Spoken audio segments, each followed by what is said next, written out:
এক পেয়ালা দুধ দিছে।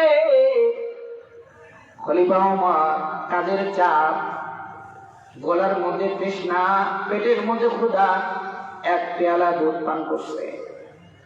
গোলাম বলে, ও খলিফা, এমন একদিন যায় নাই যে আপনার সামনে খাবার আসছে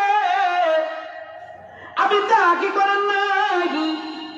কি হইল আজকে যে না জিজ্ঞাসা করে পান করলেন?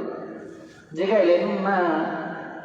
ওমর রাদিয়াল্লাহু তাআলা বলে, ভুল হয়ে গেছে, বল বল দুধ কই থেকে আনছস?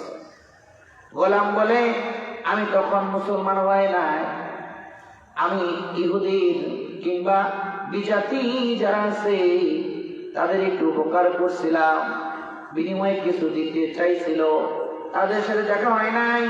আমি এখন মুসলমান, ওইদিকে আসতেছিলাম, তারা আমাকে ওই